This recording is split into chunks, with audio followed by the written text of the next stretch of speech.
Greetings and welcome back, Linux enthusiasts. This is your host, Anya, and this is the final installment of my multi-part video series, A Linux Admin's Guide to Solving Over-the-Wire's Bandit.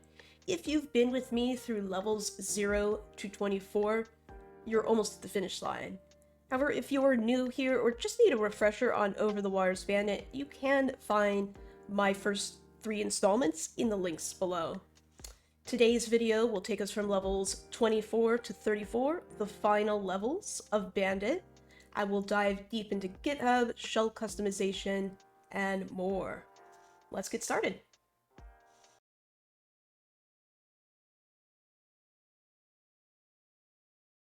Let's take a look at the Bandit level 24 level goal.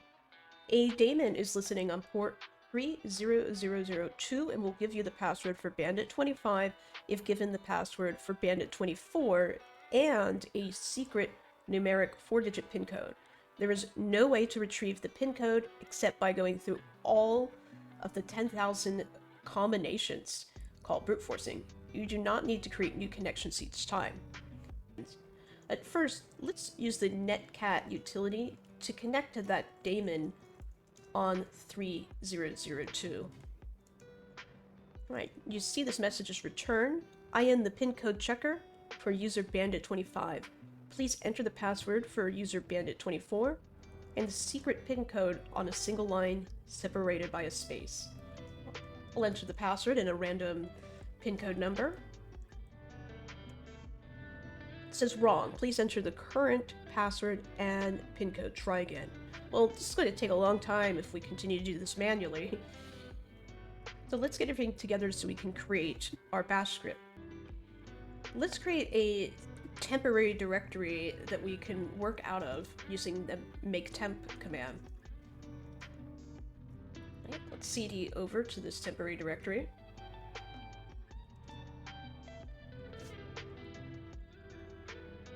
And now create your first bash script. This will be the bash script used to iterate over all of the pin code possibilities. And edit the bash script with VI, Nano, whatever you prefer as a text editor. Okay, so first we'll put up the shebang. We're going to create a variable called password, and then set that variable equal to the bandit 24 password.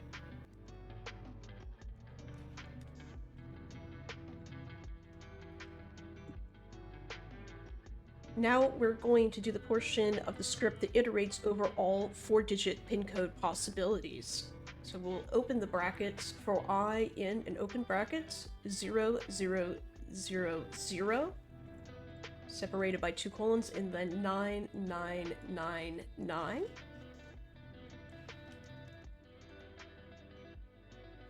And we're going to echo the password variable,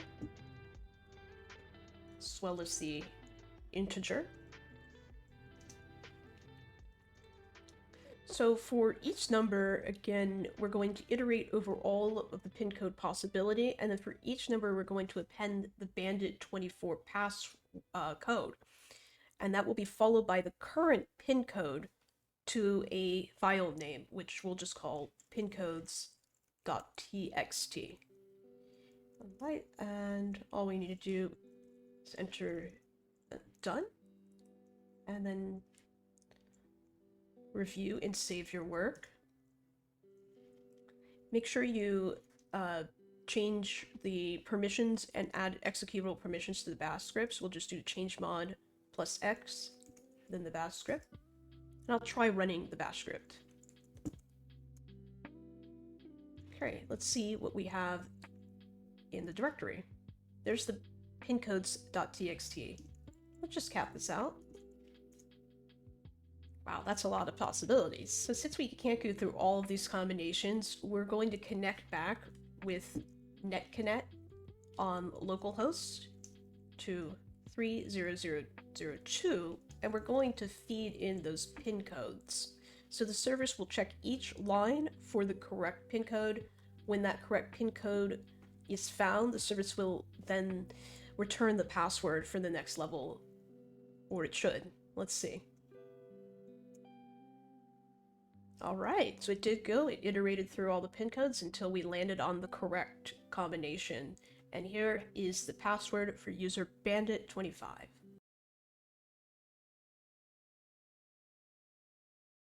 Let's take a look at the Bandit level 25 goal. Logging into Bandit26 from Bandit25 should be fairly easy. The shell for user Bandit26 has not been bashed, but something else. Find out what it is, how it works, and how to break out of it. So do remember from past levels that when we're not using the default shell bin bash, that can create some oddities with SSH. Let's go over to the terminal and list out the contents of the home directory. We do see there's this Bandit26 private key. Let's try connecting to level 26 with the private key. Right? We begin to connect. The splash screen appears, and then we get a connection to localhost closed message. Let's take a look at the etc password file and grep for Bandit26. So the etc password file will list each user account and the associated default shell. You can see for Bandit26, it does not list bin bash. It has this user bin show text. Let's just take a look at the contents. Right. We have a pretty simple bash script here that first sets the terminal type to Linux. It then replaces the script with the more command and displays the contents of this text.txt document. So the user, it looks like the user can interact with more, which will become clear in just a little bit, and can scroll through the text file using more. What we need to do to start to solve this level is minimize this terminal before reconnecting to Bandit26. You're going to make this terminal quite small, just enough to read.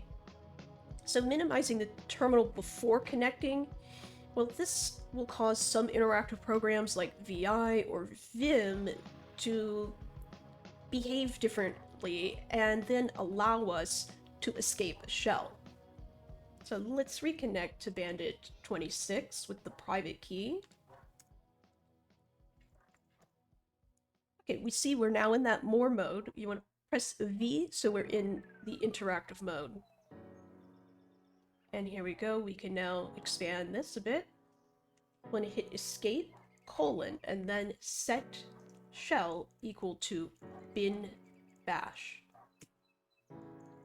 And we can also just clarify that shell by doing colon shell. Alright, we have a shell as Bandit26. So let's cat out etc bandit_pass Bandit26. Okay, note that down. We also have the set UID binary that execute as Bandit27. So let's try also catting out etc bandit_pass Bandit27. Alright, so we have the password for both Bandit26 and Bandit27.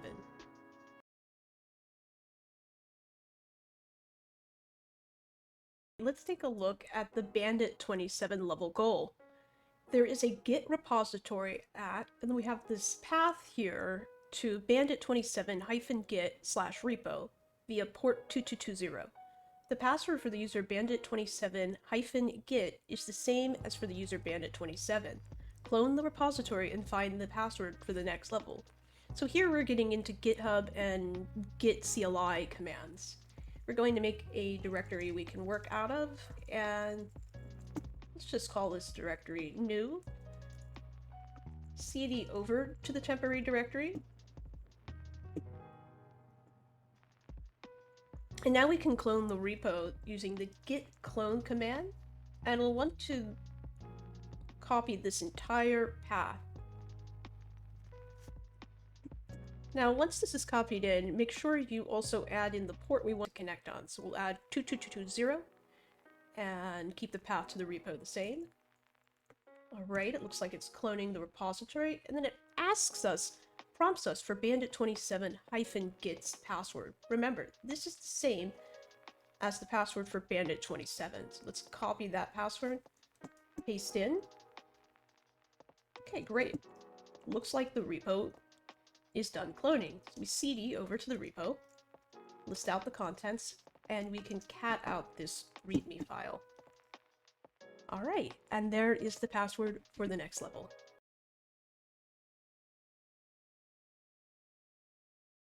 Let's take a look at the level goal.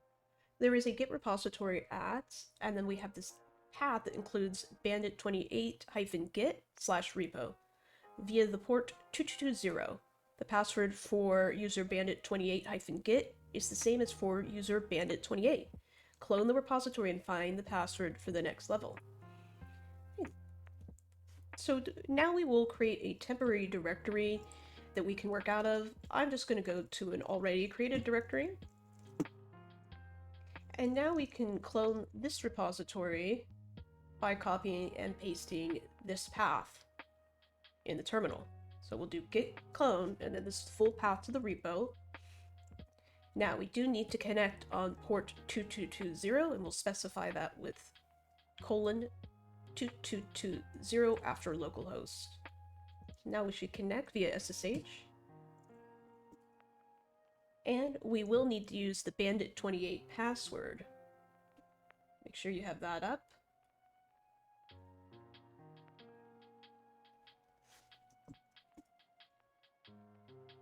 Okay, looks like it's done cloning the repo. List out the contents of the directory, and you see repo. cd over to the repo. And one more time, list out the contents. We have a readme file, so let's cat out that readme. Bandit notes. Some notes for level 29 of Bandit. User 29. Password. Okay, so we don't have the password quite yet. What we want to do is look at the Git log to see all the different commits. So we have 3 different commits here. And this is the initial commit of the readme. This is a commit for adding missing data, and this is to fix an info leak. So this sounds promising. Let's take this commit number, and we're going to do git show, and then the commit number. Okay, so we have some additional information here, and you can see that this particular commit does include the password for bandit29.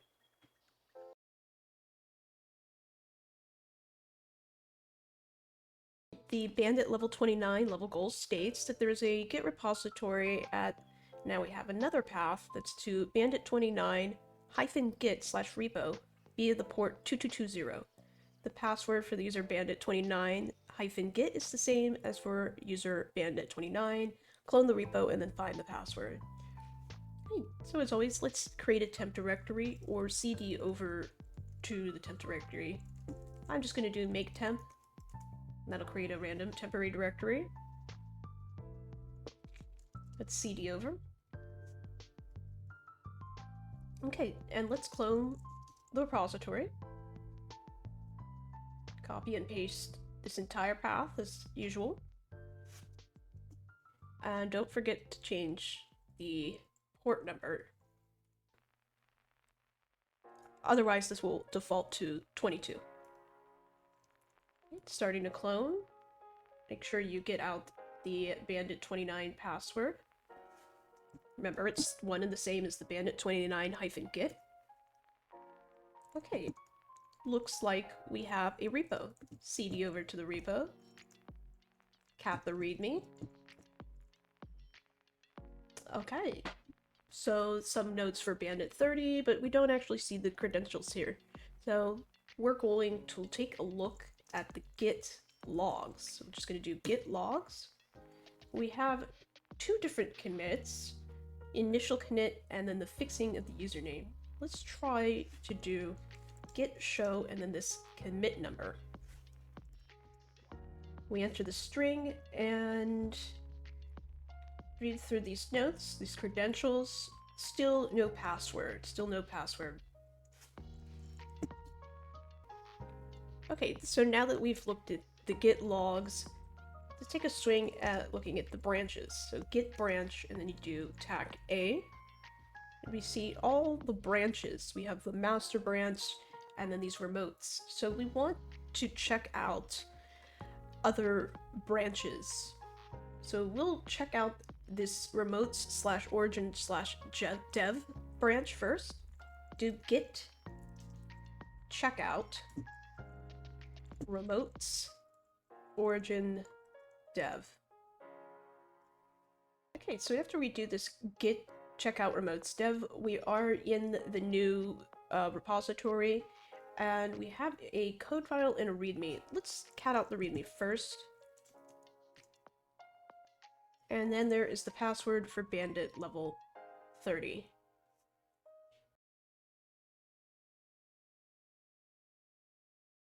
The level goal states that there's a Git repository, and again, this will be familiar. This path includes bandit30-git/repo via the port 2220. So we can go ahead and copy and paste this path, create a temporary directory with make temp. Actually, let's cd over to this directory first.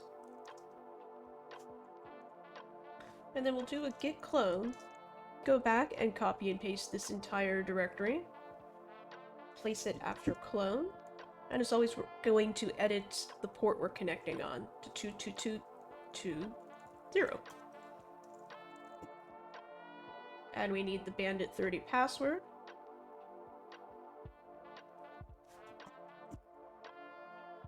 Okay, so it's done cloning. ls, and we see repos. So you want to cd into that repo. Another readme, let's check this out. Just an empty file. Okay, they got us. So, so let's do git log and take a look at the logs. Well, there's only one commit, so you can do git show. It's not going to yield us much, just the changes, and he added this message in for fun, it looks like. How nice. Now, we'll take a look at the git branches as well. We have the master, and then these remotes branches. We can check out this top one. Let's actually check out remotes origin master. And so let's take a look around. Right, not much here. Now we're going to try the git tag command, and there's a secret tag. So what we're going to do then is do git and then show this tag secret. What's going on with the tag? That sure does look like the password string for the next level.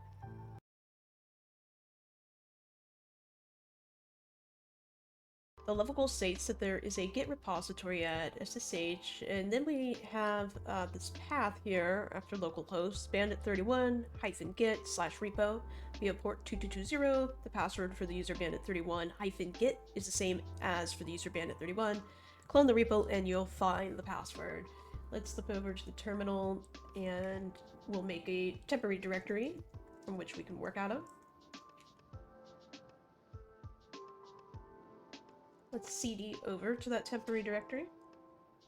And now we'll clone the directory.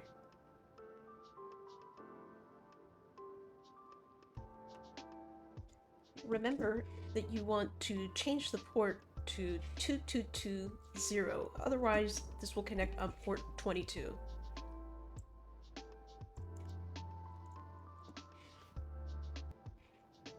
Okay, looks like the repo was cloned. Let's cd over to the repo. There's a readme file. Let's cat that out.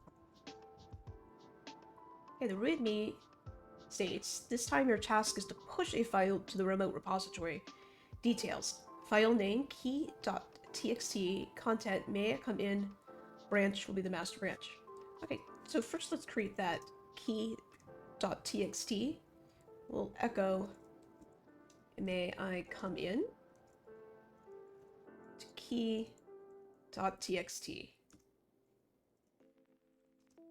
Cap that out, make sure everything looks good.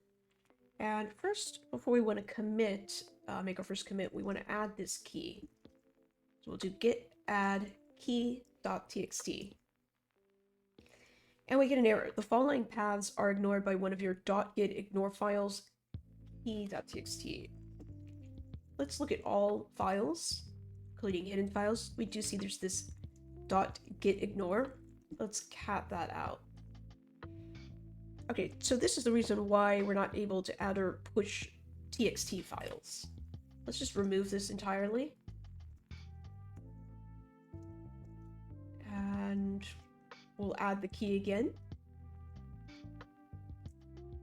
Good. Now let's do a git commit. And then you can put any message you like. Initial commit. All right, perfect. Now, now we need to push to the master branch.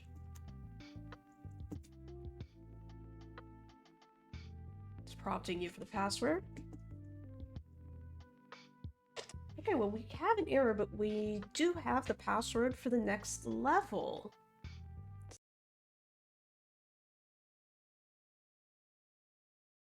Let's take a look at the Bandit level 32 level goal. After all this Git stuff, it's time for another escape. Good luck. And that is it. Let's go over to the terminal, and once you log in, you'll get the splash screen, and you'll notice the shell is a little off. The shell's restricted.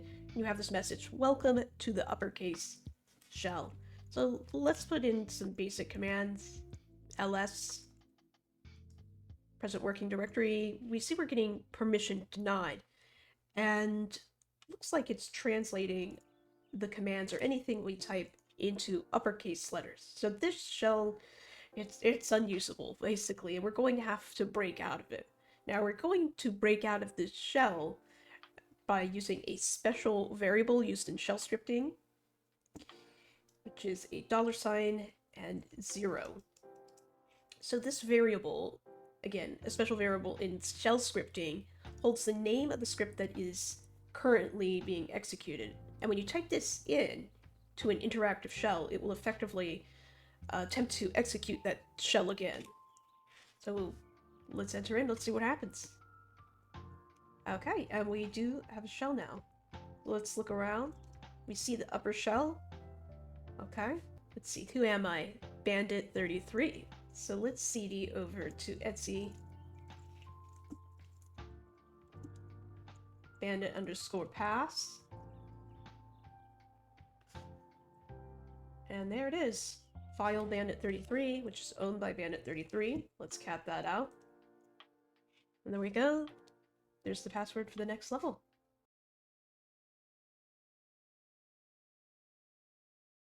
Last level goal just states at this moment, level 34 does not exist.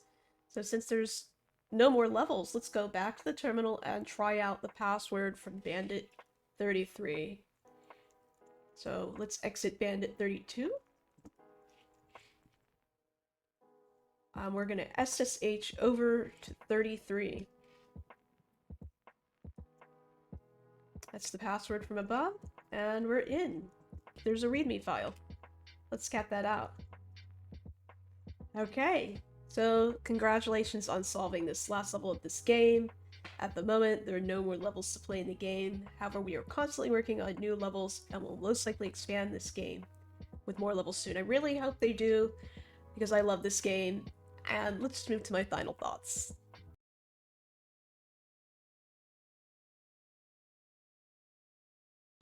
Well, that wraps up the final installment of a Linux admin's guide to solving OverTheWire's Bandit. I hope you've enjoyed this journey as much as I have.